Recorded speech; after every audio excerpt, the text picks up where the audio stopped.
अस्सलाम वालेकुम, मैं इमदाद चुमरो। वज़ीर आज़म इमरान खान ने एतराफ़ कर लिया है कि उन्होंने पैसों पर अपना वोट बेचने वाले शख्स को जानते बूझते वज़ीर कानून बनाया। ये बहुत बड़ा एतराफ़ है और वज़ीर आज़म इमरान खान ने ये एतराफ़ टुकड़ों टुकड़ों में किया है। खान साहब की ज़बान तो फिसलती ही थी, मगर अब उनका पाँव फिसल गया है और वो इतना फिसला है कि वो जैसे बंदा पहाड़ी से, चोटी से या घाटी से पाँव फिसलता है तो बंदा नीचे जाता है, फिर कभी इधर पकड़ता है कभी इधर पकड़ता है और कोशिश करता है कहीं संभले, मगर नसीबों वाले संभल जाते हैं और नहीं भी कहीं संभलते। अभी तक इमरान खान साहब संभल नहीं पा रहे, वो इतने फिसले हैं। क्या हुआ है आप सबको पता ही है कि एक वीडियो जारी हुई 2-3 दिन पहले और लीक हुई, बल्कि लीक हुई। अब तो पता चल गया कि जारी हुई है, लेकिन बहरहाल उसको नाम दिया जा रहा है कि लीक हुई वीडियो लीक ये हुई कि जनाब खैबर पख्तूनख्वा के कुछ अरकान असेंबली हैं, वो पैसे ले रहे हैं, थदियाँ लगी हैं टेबल पर, पैसों की बंडल बने हुए हैं और उसमें खातून हैं और कुछ अरकान असेंबली हैं। उसमें वो जो सुल्तान महमूद वज़ीर कानून KPK का रहा उस वक्त, 2 दिन से वो इस्तीफ़ा ले लिया गया उनसे, और वो उबैदुल्लाह मायार, सरदार इदरीस और दूसरे नाम कि वो जनाब पैसे जो है वो एक खातून थी, वो पैसे ले रहे हैं। और उस वीडियो को ये कहानी बनी इस वीडियो पर, क्योंकि उसकी आवाज़ तो है नहीं वीडियो में, तो उस वीडियो पे कहानी ये बनी कि जनाब ये लोग 2018 में अपने वोट बेच रहे हैं और दूसरी टेबल पर बैठे हुए पीपल्स पार्टी के मोहम्मद अली बाचा जो है उनको ख़रीद रहे हैं, क्योंकि पीपल्स पार्टी के 2 अरकान, 2 सेनेटर्स वो 7 MPs पे मुंतखब हो गए थे। तो ये कहानी बनाई गई। अब इस कहानी बनाने के बाद इमरान खान साहब की पूरी टीम मुतहरिक हो गई, और इतनी मुतहरिक हो गई कि जनाब हम नहीं कहते थे कि ये जो है सियासतदान होते ही बिकाऊ। वज़ीर आज़म इमरान खान ने ख़ुद वो जो ट्वीट किया उसमें उन्होंने कहा कि सियासतदान होते ही बिकाऊ हैं और ये जो PDM है और ये लोग हैं ये अपने आप को बचाने के लिए कर रहे हैं, वो कर रहे हैं। ज़ाहिर है जब आगे से बात आई, मीडिया भी ज़ाहिर है चीज़ें संभाल के रखता है। अब ये डिजिटल मीडिया पता नहीं किस तरह क्या दौर है, बहुत तेज़ दौर है, तो इसमें एक चीज़ संभाली जाती है। तो आज जो मैं बोल रहा हूँ ये पढ़ा होगा, कल को इसके मुताबिक मैं कोई आगे पीछे बात करूँगा तो कोई उठा के मुझे बता देगा कि भाई साहब आपने कल ये बात की थी, आज ये बात कर रहे हैं, और ऐसा होता भी है, लोग बता देते हैं। तो वज़ीर आज़म इमरान खान साहब ने 2018 में तकरीरें की थी वो कंटेनर पर खड़े होके, और उन्होंने कहा था कि जनाब ये मेरे पास, मैं आपको दिखा सकता हूँ, आप नोट गिन रहे हैं, मेरे पास वीडियो है, मैं आपको दिखाता हूँ। तो फिर जब सवाल उठा कि जनाब ये आप कह रहे हैं ये वीडियो लीक हुई है, ये तो वीडियो आपके पास मौजूद थी क्योंकि वज़ीर आज़म साहब कह रहे हैं, तो शिबली फराज साहब ने हल्फन ये बात की TV टॉक शोज़ पे कि जनाब ये वीडियो ना मैंने देखी ना वज़ीर आज़म इमरान खान साहब ने देखी, हमने तो कल देखी है। कल जब ये वीडियो मीडिया पे आई है, अभी मैं आपको कोट एंड कोट बात बता रहा हूँ, वो जब उनसे लिया गया ना वर्जन, उस पर लिया गया अगले दिन, तो उन्होंने कहा कि जब ये TV पर वीडियो चली तो उस वक्त मैंने भी देखी, उस वक्त वज़ीर आज़म साहब ने भी देखी, उससे पहले तो हमें पता ही नहीं था कैसी। उनको जब कहा गया कि वीडियो, तो उन्होंने कहा कि जनाब वो सबूतों की बात होगी, वो जिस तरह फिर घुमाने की कोशिश करते हैं, सादा चालाक बनने की कोशिश करते हैं शिबली साहब, लेकिन सादा इतने हैं कि वो अपनी बात कवर भी नहीं कर पाते। तो बहरहाल वो अलग से फंसा के चले गए। फिर वज़ीर आज़म इमरान खान साहब ने और उनकी पूरी टीम यही बात करती रही कि जनाब वीडियो हमारी नहीं, हमारे पास नहीं थी। फिर वज़ीर आज़म इमरान खान साहब परसों कलर सैयदा में गए थे, वहाँ पर एक एहसास प्रोग्राम का तकरीब थी, उसके बाद उन्होंने मीडिया से गुफ्तगू की। उसमें उन्होंने हंसते हुए कहा था, वो आवाज़ लहराती हुई आवाज़ में, पता नहीं उनसे क्यों बोला नहीं जा रहा था, क्या चक्कर था, बहरहाल वो एक लहराती हुई आवाज़ में, थके हुए होंगे ज़ाहिर है, वज़ीर आज़म है, बहुत ज़्यादा काम होता है वज़ीर आज़म का। हम तो वैसे हंसी मजाक में तनकीद कर लेते होते हैं, मगर ज़ाहिर वज़ीर आज़म साहब का काम 18-18 घंटे, 20-20 घंटे, बाज़ों का बंदा सो नहीं पाता। हम लोग अगर एक रात ना सोएं तो अगली रात बोला ही नहीं जाता। तो बहरहाल वज़ीर आज़म साहब, लग रहा था कि वज़ीर आज़म साहब की ज़बान जो है वो थके हुए, एहसास जो होता है थकावट का, तो वो लग रहा था उनकी ज़बान से, लेकिन बहरहाल उन्होंने बहुत, जितना वो एक इंसान थकावट में या उसमें बोल सकता है निढाली में, तो बहरहाल उन्होंने बोला, ग्लासेस लगे हुए थे ज़ाहिर है वो, तो उन्होंने वो बात की कि वीडियो जो है वो, वीडियो छोड़े, वीडियो का किस्सा जो है ये नहीं है कि वीडियो थी वो मेरे पास या नहीं थी। किस्सा ये है कि हम कहते थे कि ओपन बैलेट से वोट होना चाहिए, इलेक्शन होना चाहिए सेनेट का। अब साबित हो गया कि ये सेनेट के इलेक्शन में करप्ट प्रैक्टिसेस होती हैं, तो इसके ख़ात्मे के लिए जो है वो जो है सीक्रेट बैलेट का ख़ात्मा हो, ताकि करप्शन ख़त्म हो और ओपन बैलेट के ज़रिए हो जाए इलेक्शन। और वीडियो तो वो कहते हैं अगर मेरे पास होती तो फिर मैं सबूत के तौर पे पेश ना करता अदालत में, मैं अदालतों के क्यों 2 सालों से चक्कर काटता रहा। मान लिया जी, वज़ीर-ए-आज़म साहब की बात थी, मानना पड़ गई। मगर कल वज़ीर-ए-आज़म साहब ने अपने पसंदीदा चैनल, बल्कि वो तो उनका तर्जुमान चैनल है, वो प्राइवेट चैनल तो उसको कहना ज़्यादती होगा क्योंकि वो एक पार्टी पम्फलेट होता है, तो ये पार्टी पम्फलेट चैनल है, पार्टी पम्फलेट अखबार होते हैं, पीटीआई का पम्फलेट या हुकूमत का पम्फलेट चैनल है ARY। उस पर उन्होंने साबिर शाकिर साहब को इंटरव्यू दिया। उस इंटरव्यू में वज़ीर-ए-आज़म इमरान खान साहब ने कहा कि 2018 में, अब ये बात गौर से सुनिएगा और फिर साबिर शाकिर वाला इंटरव्यू जो पड़ा हुआ है ARY की वेबसाइट पे उठा के देख लीजिएगा, ARY की यूट्यूब के उस पर पड़ा हुआ है, उससे आप उठा के सुन लीजिएगा। 23 मिनट का इंटरव्यू है, मैंने गौर से सुना है, बार बार सुना है। तो उसमें वज़ीर-ए-आज़म इमरान खान साहब कहते हैं कि जब 2018 में हमें पता चला कि हमारे 18 या 20 अरकान बिक गए,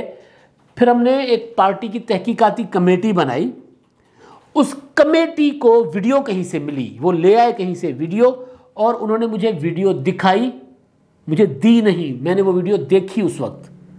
अब उसके बाद वो कह रहे हैं कि जनाब बाकी तो बातें जो हैं वो मैं बताता हूँ, लेकिन अब इसमें साबित क्या हो रहा है? साबित ये हो रहा है कि वो जो वज़ीर कानून जो कौमी वतन पार्टी में थे उस वक्त, सुल्तान मोहम्मद साहब, वो उस वक्त पैसे लेने वालों में वो बैठे हुए हैं। तो उनको आपने जब उस वीडियो में देखा और तो आपने उनको बाद में पार्टी में शामिल कैसे कर लिया? मैंने पहले गुजारिश की थी कि इसका मतलब ये हुआ कि अगर वो जो उबैदुल्लाह यार और वो जो जाहिद दुरानी साहब ये जो इल्ज़ाम आयद कर रहे हैं कि जनाब ये पैसे दिए थे हमें परवेज़ खटक ने, तो फिर इस इल्ज़ाम को तक़वियत मिलती है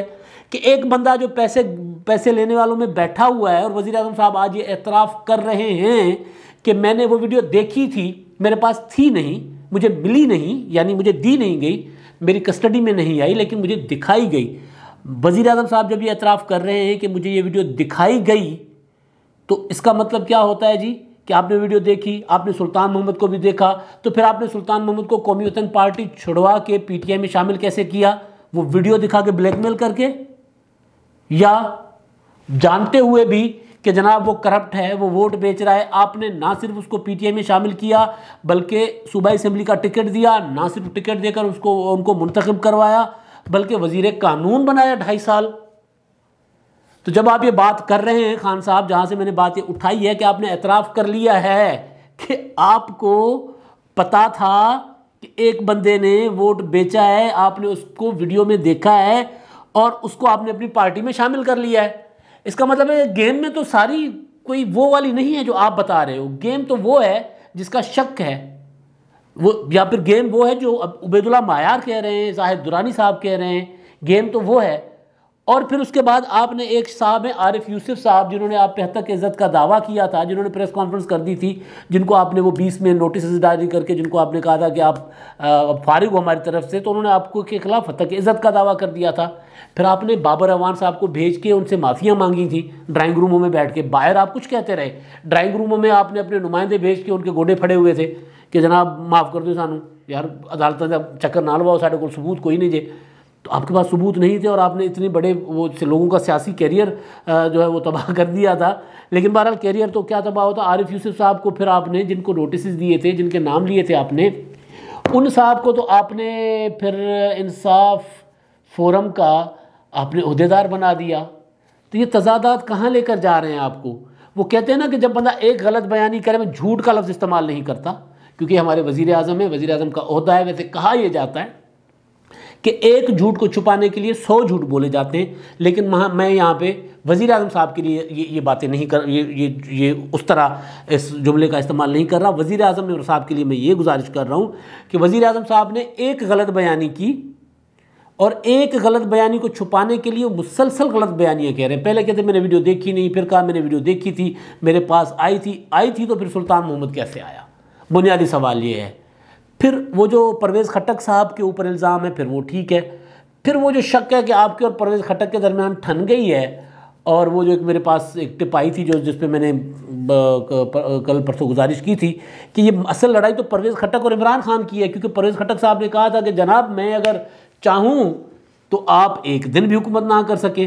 तो फिर ये शो ऑफ हैंड वाला तो मामला है ही है कि आप उधर जाना चाह रहे हो और आप चाह रहे हो कि ये सीक्रेट बैलेट के ज़रिए ना हो ताकि इज़्ज़त रह जाए और अपने जितनी स्ट्रेंथ है उसमें उतने हमें वोट मिल जाएं, मगर उसके साथ साथ आप फिर इनके साथ भी कोई स्कोर सेटल कर रहे हो परवेज़ खट्टक के साथ, क्योंकि वो जो वीडियो वाली गेम तो अब आपने अपनी ज़बान से मान लिया कि वो गेम जो है वो आज इस्तेमाल हो रही है, अदरवाइज़ ये आपके पास थी।